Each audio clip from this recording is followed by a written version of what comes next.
Happy Labor Day. It's obviously a lot of things to be pleased with from Saturday, and I know I said in the post game, but just again, our student sections and band, cheerleaders, and fans in general were incredible, and thought that spoke volumes to the people we're trying to convince to come join us. Just that Auburn is a special place, and just not a lot of places in a game like that do you see that type of atmosphere throughout the entire 4 quarters. So thankful so much for our people, and especially those students. And heck, they had to be there 6 hours or so. That's pretty incredible support. So thankful for that. A lot of good things. I'll go through Monday's the truth for our team here in a few minutes when I meet with them. And defensively, there was, I thought the effort was really good. I thought they ran to the football. I thought we tackled fairly well. And we were 9 of 14 3 and outs, and we limited the explosive plays. So I thought all of that was positive. Special teams were really positive. Had a punt return, an explosive punt return, and then had a block punt for a TD. Field position battle we won. Effort was good, and we played a lot of kids on special teams, and so that was really good. And obviously the 7 touchbacks and field goal was efficient. So Towns did a really nice job for us there. Offensively, we started fast and played physical up front. Thought the effort was good there. 16 explosive plays, 9.8 yards a carry.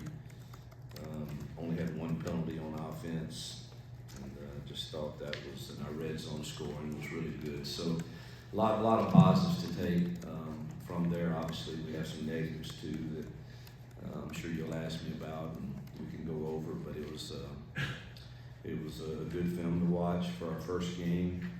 Obviously, some things to clean up and get better on. Biggest thing, 2 turnovers. We can't do that, and we've got to get.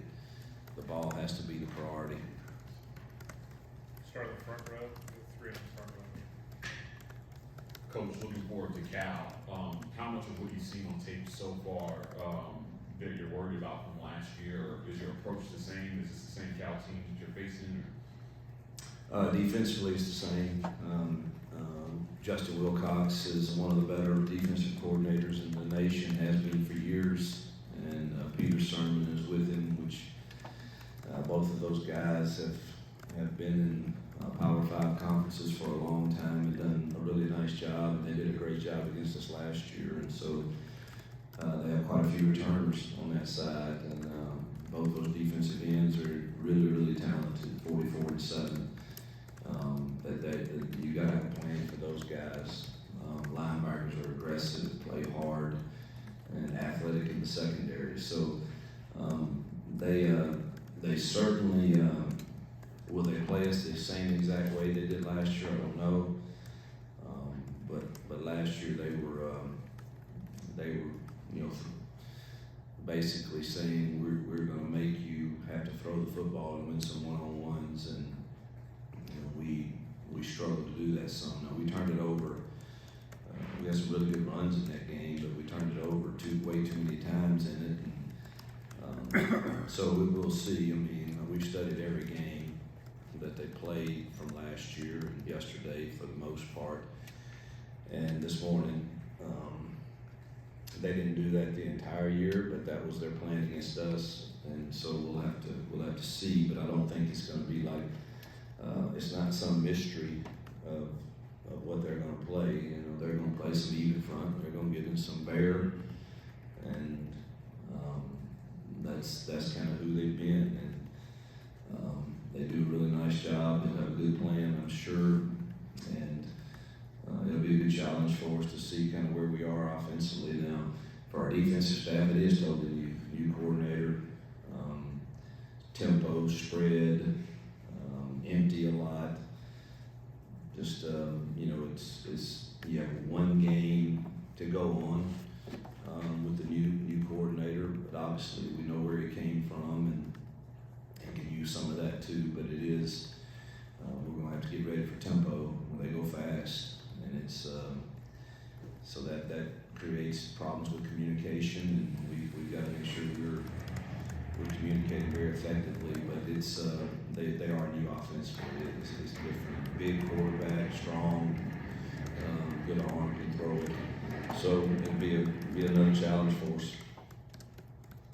Do you expect Rakes to be available on Saturday? And then I think we saw Champ leave the game toward the end. Do you have that different? Yeah, Champ has been struggling with a calf strain, and we really just want to. He probably could have played more snaps, but we just want to make sure we're trying to get him as healthy as possible, also. And I do expect Isaiah to be ready. Tyler gets the start. Left tackle plays a good bit. Some shuffling around. What do you think of his play and then the play of the offensive line overall on Saturday? I thought it was solid. I thought we protected well, kept the quarterback clean, and the run game was efficient, obviously, with 9 yards. I thought Percy's snaps were really good. Tyler made a few MAs, but overall I thought he was pretty solid, so it's good to see both of them play well. Back to left, fourth row. Coach, your thoughts on the play of the defensive line? I know Bobby James and Travis got to start. Just thoughts on how he earned that job. Yeah, we rotated a lot of guys in there and thought they were solid against the run. We didn't crush the pocket quite as well. We didn't call too many pressures really early on, and they were getting rid of the ball pretty fast, so it wasn't as bad as maybe I felt post game. But I thought the inside guys played really well. That one, third row. I guess just building on the defensive line, do you see that rotation, kind of getting smaller, or do you think it's going to continue to see 6 or 7 guys each I game? continue to see 6 to 7 guys in there, I hope. Second row, Bill. How do you feel about the young DBs Saturday? How they play? We've got some improving to do. Can't panic and get so handsy. Be patient, stay in your technique, and then go play the ball. I thought there were a few good ones. J.C. Hart had a really good one. Unfortunately, he didn't, and he was beating himself up pretty good. But one thing I'll say about him is that, he had that, and he turned around and made the tackle that saved them from scoring, and then we held him out of the end zone, and actually they missed a field goal too. So you don't ever quit. He gave great effort, but obviously we'd like to see him get that pick also. And he's young, but has talent, and I thought Canley was pretty solid. Keontae was solid for the few snaps he played. Kite was pretty decent. So safety, we got some communication things we got to get cleaned up for sure. Particularly when you roll into the young kids like Caleb and Harris and Sylvester, we're going to need them, and we got to make sure our communication is clean. Bergen and Stokes. Obviously, you guys use the freshman receivers a lot, and they've made plays. How do you feel about them? You talked about missed assignments and just kind of the mental side. How do you think they did in their first game in that aspect? Yeah, really good, really. There were a few routes that were a little short, but outside of that, it wasn't really any MAs, no wrong routes so it was pretty basic game plan. This week will be more extensive, so we've got to get some good work in today, Tuesday, Wednesday, Thursday, Friday, all the way up. But thought they handled their first real live go in front of a lot of people. I thought they handled it really well. Brian. I should have asked this last week, but your theme for fall camp was gratitude. Has it changed this season, and does it change by week? Gratitude was the entire fall camp theme, and it will be an undercurrent theme for the rest of the season. But every week kind of takes its life of its own. Like last week's theme was "What's in your hand," and I went through, what I think is in their hands that they really have control over, and those were talent and time. Our culture's in their hands. Being coachable is in their hands, and the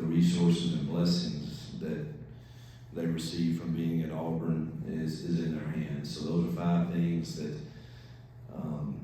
I encourage all of us to surrender for the greater good.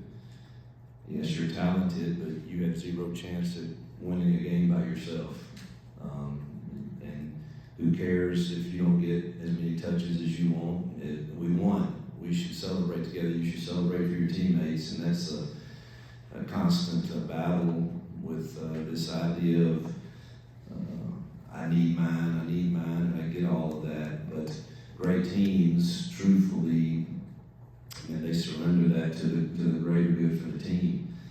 And time, I think, is always a challenge for most people, not just players. Of, if I'm using my time wisely, what does that look like? And it's the temptation today, I think, is for so many that you have idle time and you spend it doing things that aren't profitable for you long term.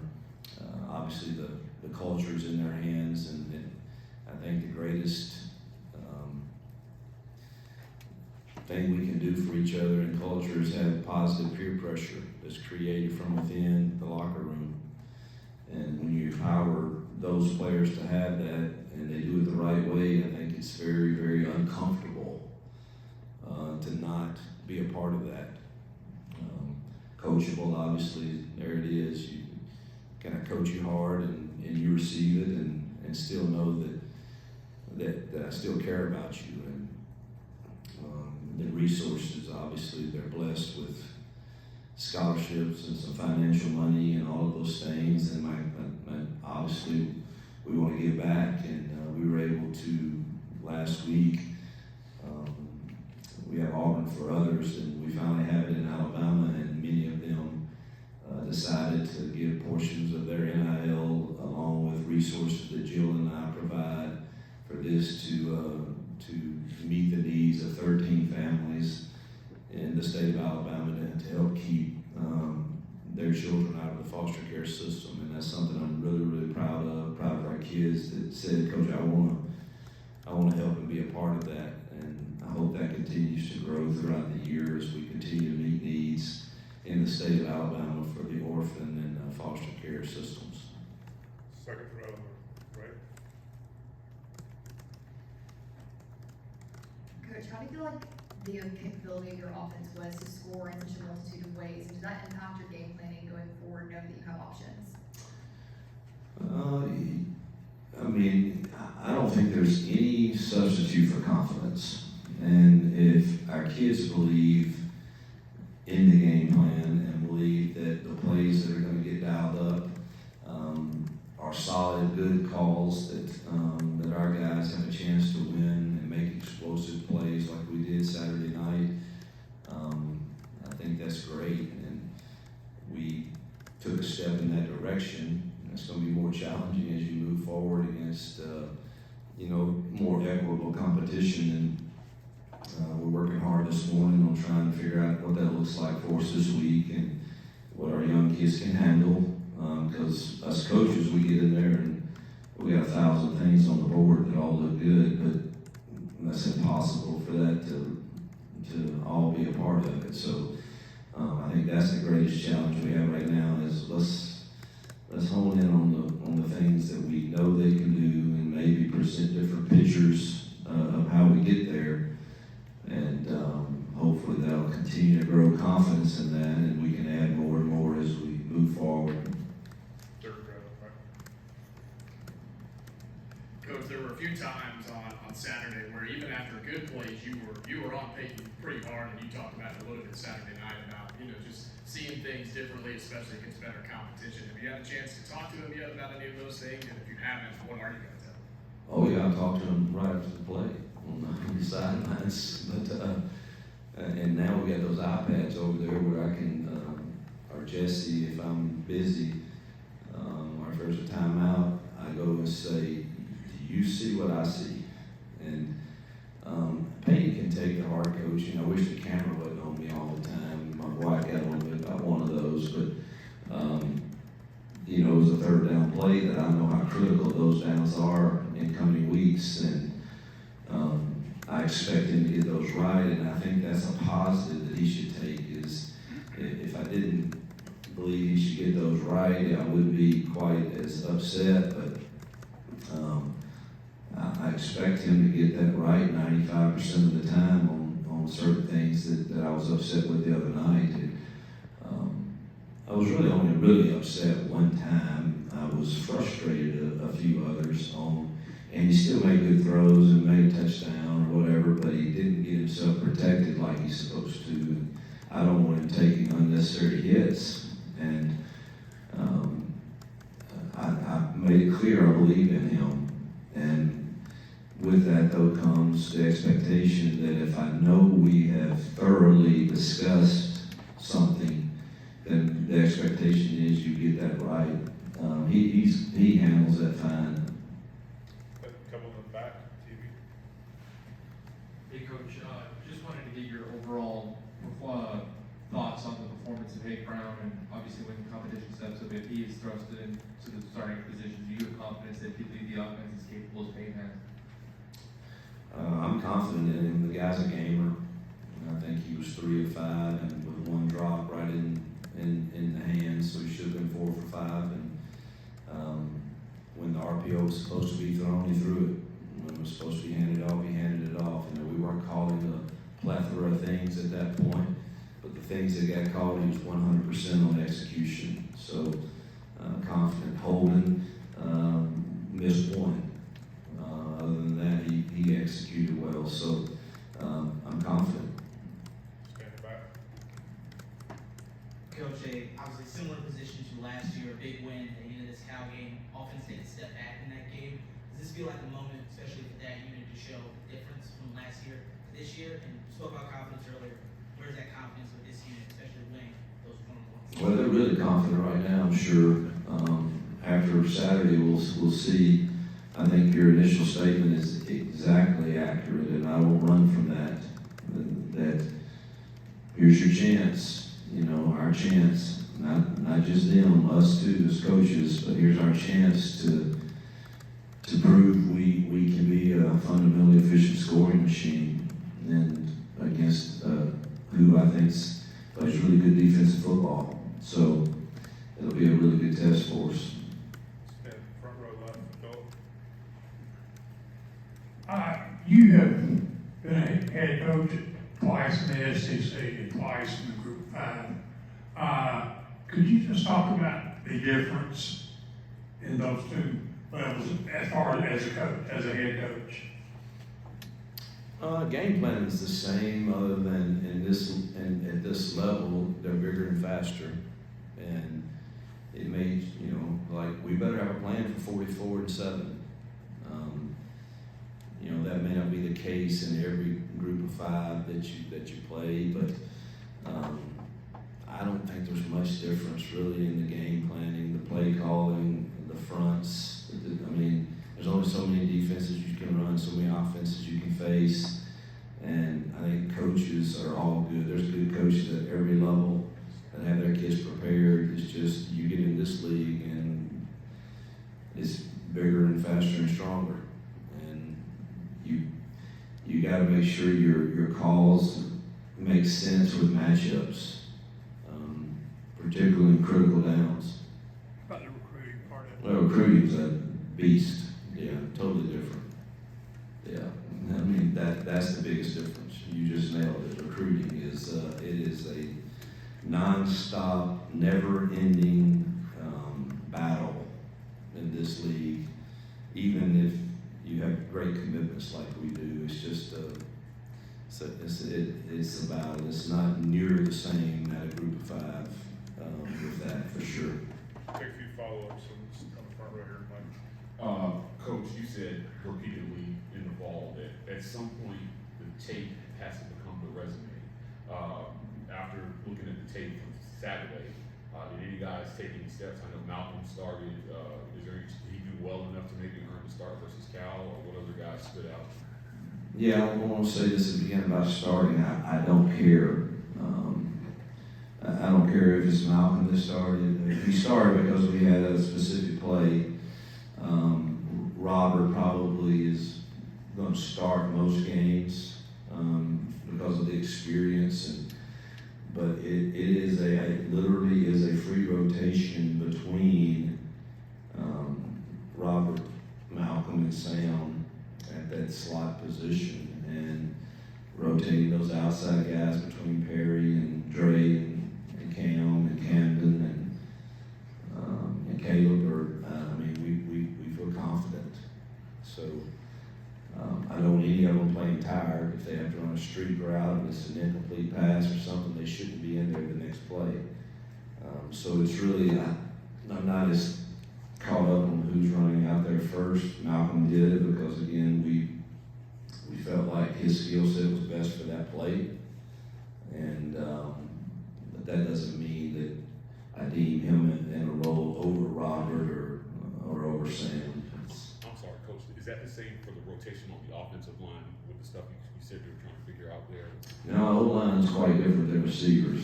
Receivers free rotate, but we start possession with the O-line. They're going to roll that possession.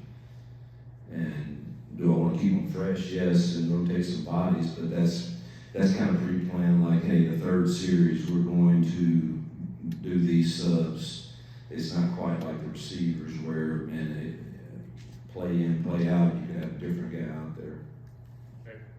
You mentioned how this Cal defense is very comparable to last year. Do you, at any point this week, go have a chat with Sam Jackson about some of that, or is that not something you're going to do? I may talk to him, but I see what they're doing and I think I have a good feel for what they've done.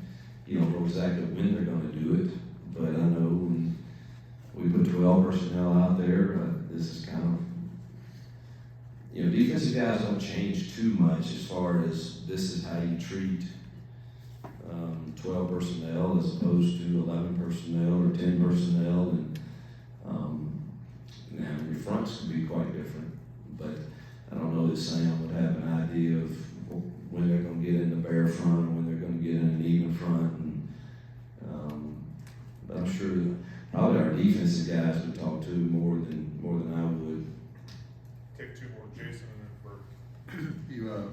What do you think of the linebacker play? Look like those guys had a pretty strong game. Dorian and then Robert Woodard has been a guy that's continued to produce. What do you see out of those guys Saturday? I thought they tackled well. I thought our drops in zone need work, but I thought they played hard and they tackled well. But we got to work on our pass drops for sure. To the left, Burke.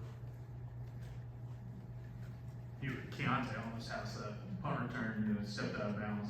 How comfortable are you with him being the primary guy at punt return, knowing that he's, one of your key defensive guys this season? One, he's had some years. We need him back there. He's dynamic and has proven he can change field position for us. So, we want to keep him as healthy as possible, but we need him back there for sure. I thought Dre was solid at catching, and so was Upton, but Keontae's proven he can change the field position back there. Coach, thank you. That's it. Take your time. Yes, sir.